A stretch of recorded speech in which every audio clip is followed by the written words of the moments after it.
Uh, Today I'm going to give you a critical commentary on The Monk's Paw by William Waymark Jacobs. Let's begin by talking about the plot of the short story. What is the plot? The plot is the logical sequence of events or incidents in a work of art, whether a play, short story, or a novel. The Monk's Paw takes place in the White family's home. We have a family of Mr. White, Mrs. White, and their son Herbert. And this home is located in a newly developed English suburb around 1920.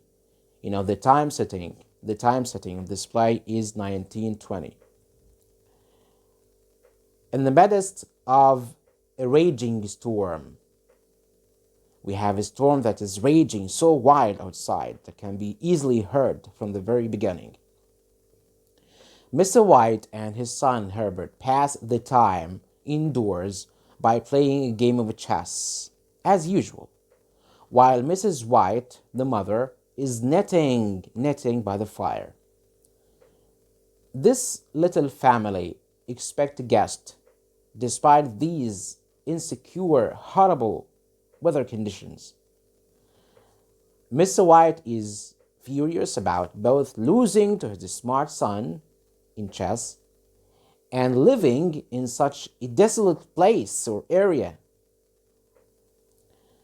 The waited for guest arrives, an old friend of Mr. White's named Sergeant Major Morris. He is a veteran, okay, a former soldier in the British Army, Sergeant Major Morris. He is hospitalized when he arrives and thereupon amuses the family with the stories revived from his memories during his service in the British Army in India. He served in India. The most horrific story he relates or narrates to the family is that of a mummified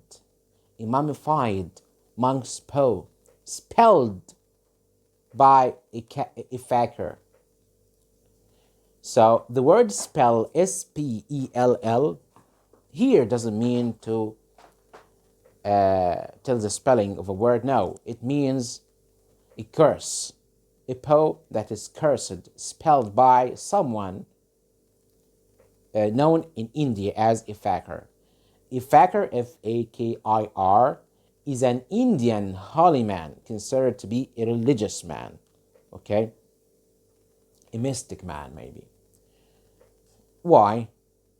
Why this paw was spelled to warn people against interfering with the course of fate in their lives, or else miseries and calamities might occur. The spell of this spell grants 3 separate individuals 3 wishes each. So each individual should have 3 wishes. Okay, and the number of people with whom this mummified spell paw is going to work is only 3. Okay? Morris and another anonymous man, another man who has never been mentioned during the course of the events of this short story. Morris and this another man have used up their 6 wishes. The last wish of that anonymous man caused his own death. That memory stirred Morris to throw the cursed paw into the fireplace of this home, before Mr. White recollects it from the fire, okay, just before it burns. So Mr. White grabs it back from the fire. Despite Morris's warnings of fatal consequences in case the final 3 wishes are consumed by someone, Mr. White, Okay, Mr. White decides to keep it. Mr. White's family argue about which wish to begin with. What is the first wish they are going to use? Okay, Mr. White can't decide on a specific wish, unlike his son, who immediately suggested that a wish should be made for £200 to pay off why? To pay off the family's mortgage, the family's debt. £200. Mr. White complies to his son's request by wishing for the specified sum, this amount of £200. Instantly, the moment he raises it up and starts saying the wish, he cries out. He cries out of fear and drops the talisman. The talisman is this spelled Poe, the talisman. He drops it to the ground, claiming that it moved in his hand, and so he felt very, very fearful. The father is frustrated then by the Poe's apparent ineffectiveness. Nothing happens, and so the father and the whole family turns very frustrated. However, the next morning, Herbert leaves for his job in the factory, and Mrs. White expresses her disbelief in the Poe's magical power. It is not magical, as this man Morris told us before last night. Nevertheless, she expects a visitor who might too soon be knocking on the house door, maybe, holding the money, the £200. Suddenly, a representative, a man who represents the factory, a representative from the factory where Herbert, their son, works. This man shows up at the house of the Whites, announcing that their son accidentally was caught in the factory's machinery and died. Oh my God. So Herbert dies in the factory accidentally. He claims that the factory is irresponsible for that casualty, for this life, and offers the wailing parents, wailing, creeping, crying parents. Of course, they start to cry. They become very sad. He offered them a compensation of, can you guess? A compensation of £200.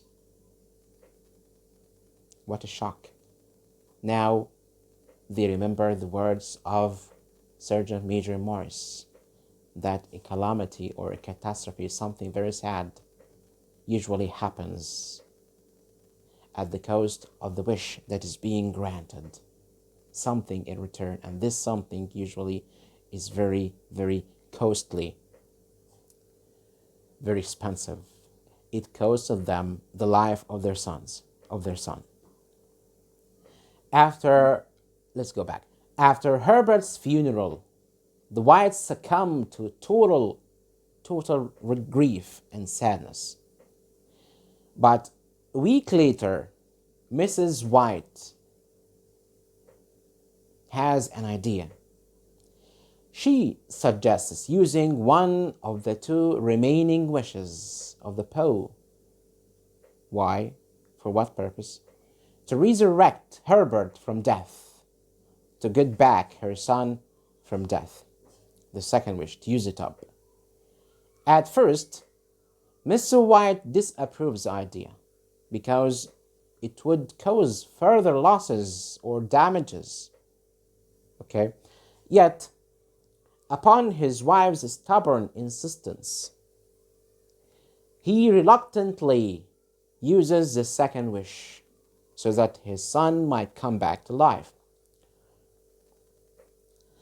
At midnight, loud, successive knocks at the front door of the house are heard. Strongly believing that it's Herbert, the mother rushes out of her bed upstairs until she reaches the door downstairs and vainly tries to unlock the door, to open the door. Hysterically, madly, Mr. White quickly uses the Poe for the third wish. The third wish. Why? Why he decides this moment that the Poe must be used for the third time, so that any horror or danger shall remain outside of this house, because they don't know what lies behind the door. Is it a ghost? The ghost of their son coming back to visit them at the house, to haunt the house? Or is it literally the corpse of their son coming out of the grave and visiting the father and mother? And of course, you can imagine how someone, after his being buried for about a week, and then comes out of this grave, of course, his body begins to be decomposed. A process of decomposition occurs. Can you imagine that? That a corpse lies behind the door asking for coming in? Could they possibly bear that? Of course not. So he uses the Poe for the third time. And so the final wish is granted, and the knocking stops. When Mrs. White, somehow, you're going to know that through reading the short story. You have to read the entire text. Okay, it's a must to read the text. When she finally manages to reach the bolt of the door, to open it, to unlock it, she is disappointed and screams out in pain on seeing an empty road. So possibly the third wish has been granted, and whatever was lying behind the door has disappeared. A corpse, a ghost, or whatever. So this is a brief summary of the plot of this short story. And if I ask you in the exam maybe to give an account on the plot of this short story, you can use this sample. Let's go to another point by discussing, and this is even more important, discussing the themes of this short story. الأفكار الرئيسية التي وردت في القصة القصيرة.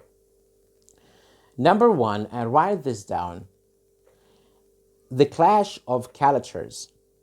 Clash of cultures. The major dominant theme of the short story هو تصادم الثقافات. Okay? How? We can say that the serenity, the peacefulness of the domestic life of the whites inside their house is infringed, is violated. This peacefulness is violated by three external interfering objects. What are they? Number one, the raging storm. Number two, the spelled monk's Poe brought by Morris from India. And number three, remember, the horrific, surprising knocking at the door caused probably, as I told you, by Herbert's decayed corpse or his ghost. The storm, this raging storm, number one, that accompanies the arrival of Morris is a foreshadowing, okay, of the chilling atmosphere of the upcoming events. The Poe symbolizes the clash of cultures, and this is very important. The Poe is a symbol of the clash of cultures, the belief in supernatural, metaphysical, or magical phenomena of Eastern cultures, because an Eastern nation like India, one of the Eastern cultures, okay, it's a nation or a country in which people believe in the supernatural.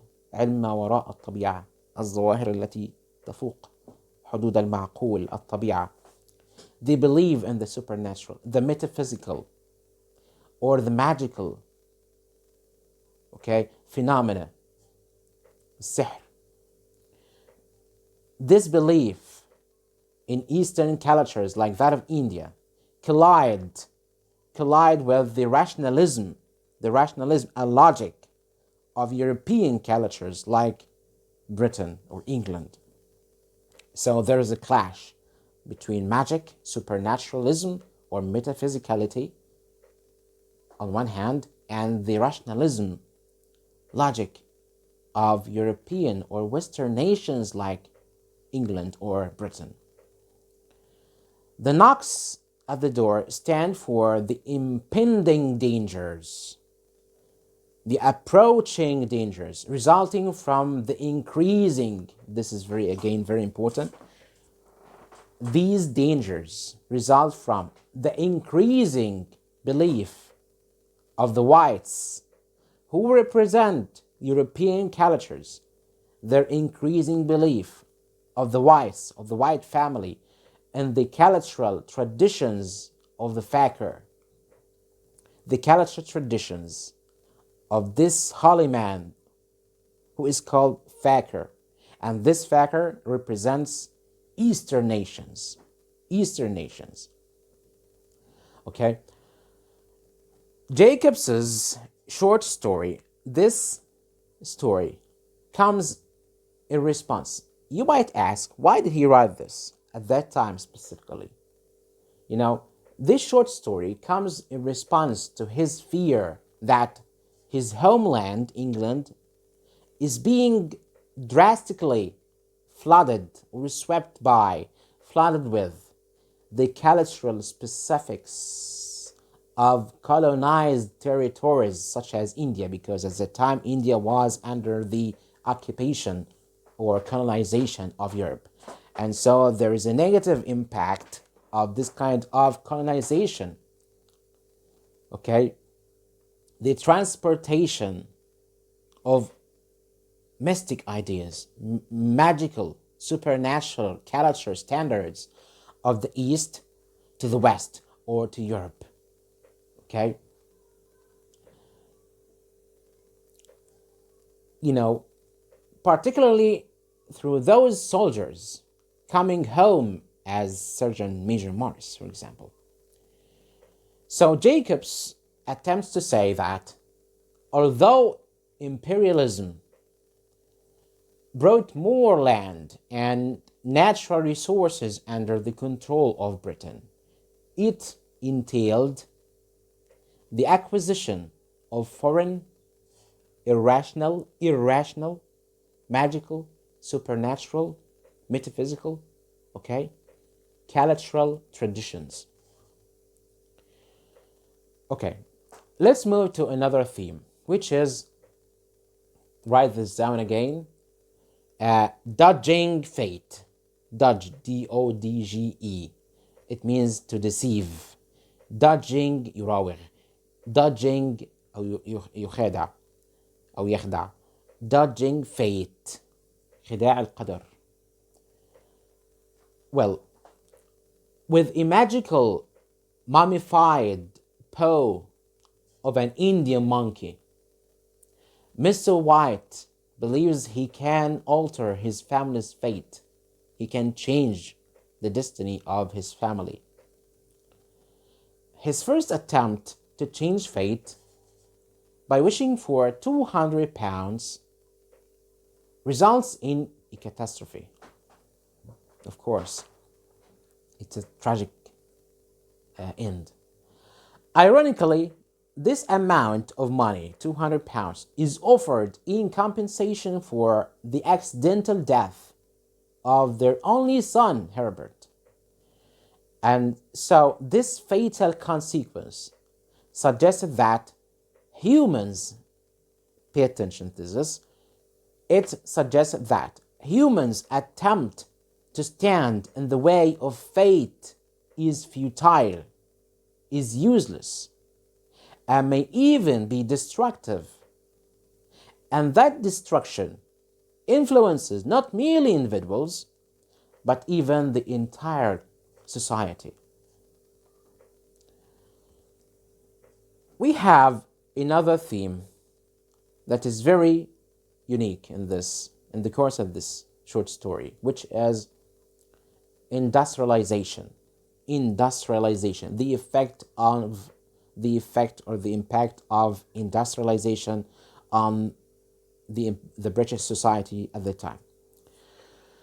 Through this short story, The Monk's Paw, particularly the character of Herbert, Jacobs, the writer, exposes the physical and psychological damages that industrialization at the time causes to the individual. This is exemplified. Take, for example, it is exemplified in Herbert's death while working with machines in a factory, where the safety of workers is always threatened by hazardous working conditions, insecure working conditions.